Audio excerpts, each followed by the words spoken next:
But we're here this morning with some very good news and an important jobs announcement for the city of Evansville. You know, these competitive economic times, it's nice to know that our city is really blessed to have a healthy business community that puts an emphasis on growing locally. And a stellar example is Berry Plastics here in Evansville. Their continued success is really a benefit to the city of Evansville. Today, it's my pleasure to announce that Berry Plastics is making another large commitment, solidifying their presence here in Evansville and in the state of Indiana. Berry Plastics will be investing about $31 million in the state of Indiana, and that investment will mean 280 new jobs here in the city of Evansville, and that is great news. It's a very nice way to start the new year. I'm pleased to introduce John Berry, the President and CEO of Berry Plastics, as well as Debbie Dewey. John Rich. Did I say John Berry? It would be convenient if it was John Rich. It would. You know, as those words were coming out of my mouth, that didn't quite sound right, and then I caught Debbie's eye.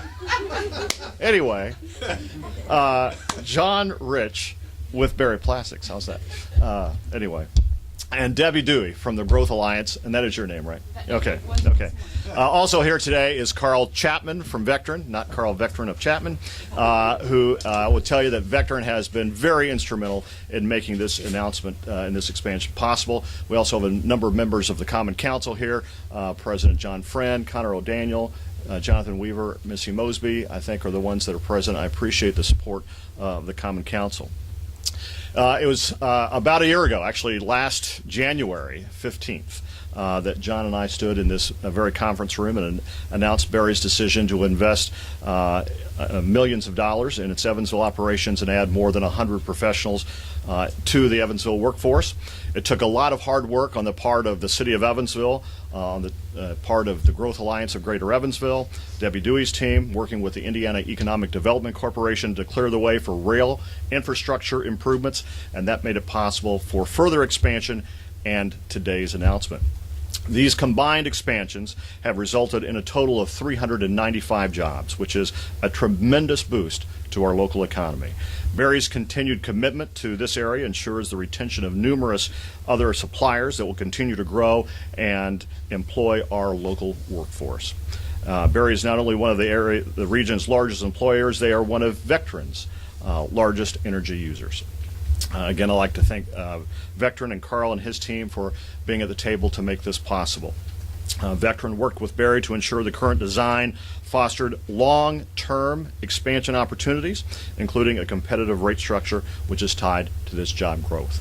This time, I'd like to introduce John Rich to talk more about their investment and their decision to make a greater investment in the city of Evansville. John?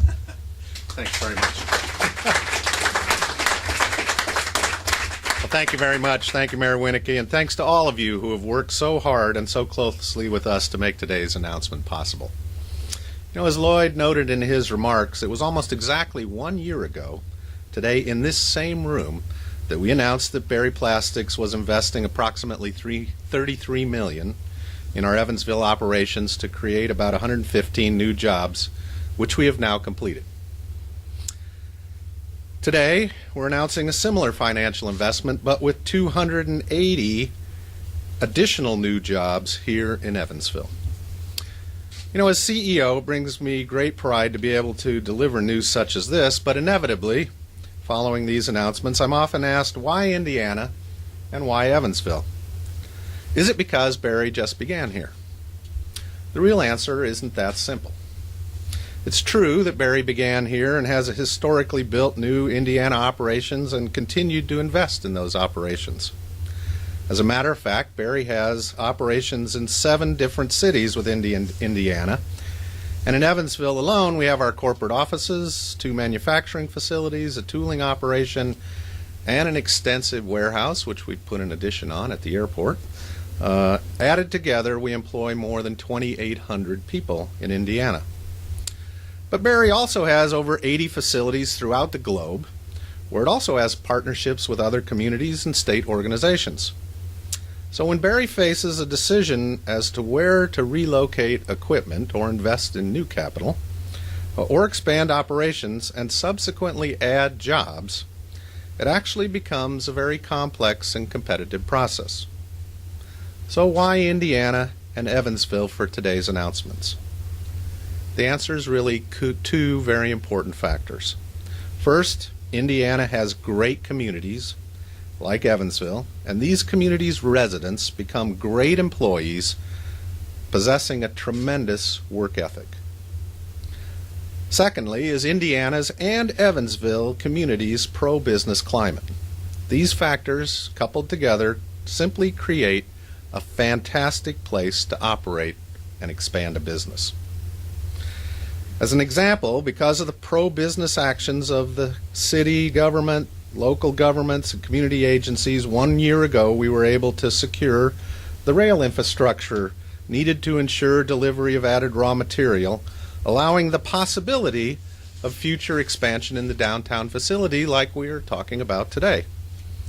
Those actions taken 1 year ago, along with the continued pro-business efforts of the city and other community organizations, is why we're here today announcing another $31 million investment and an additional 280 new jobs for the Evansville community. I think we can all agree that today's announcement further solidifies the positive impact that businesses partnering with the government and other local agencies can truly have on our communities. Lloyd, I'd like to thank you and everyone in the city of Evansville, as well as the Vandenberg County Commissioners. And a special thanks to the Growth Alliance of Greater Evansville and the Indiana Economic Development Corporation, all of whom have historically worked very closely with Barry.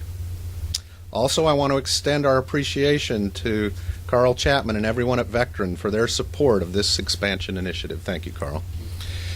Each of you has every reason to be proud of this community, and proud not only of what it offers its citizens, but also for the close working relationship it has with businesses like Barry. Today is yet another important step in Barry's growth initiatives, and I'm extremely pleased that we're taking these steps in Indiana and right here in Evansville. Thanks again, Lloyd, and thanks to all of you for your continued support of Barry Plastics. Thank you, everyone. And now I'd like to turn it over to Debbie Dewey from Gage. Debbie?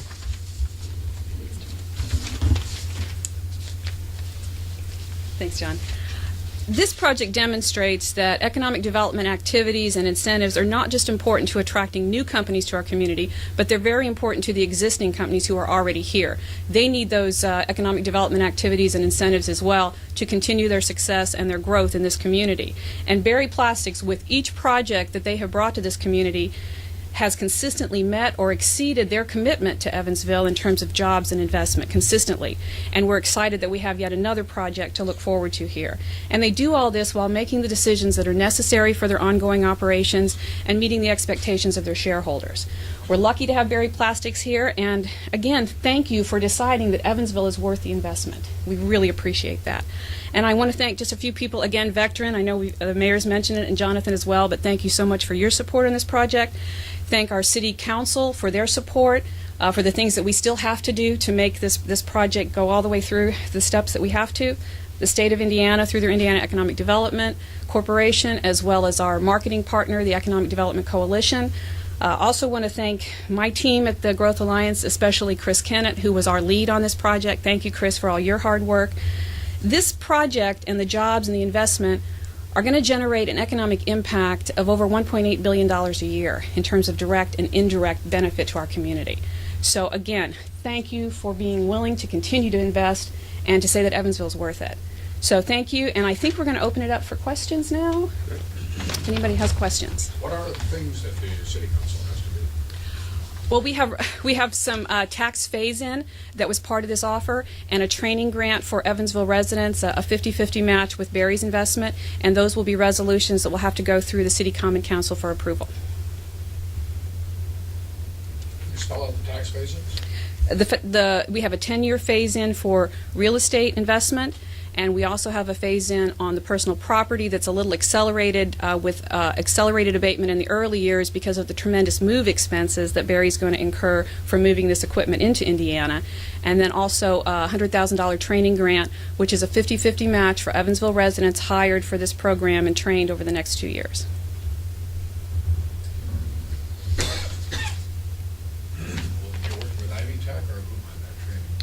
Oh, look to Barry and what they need in terms of training. I don't know if they'll do internal training. Where's Ed Stratton? Is he?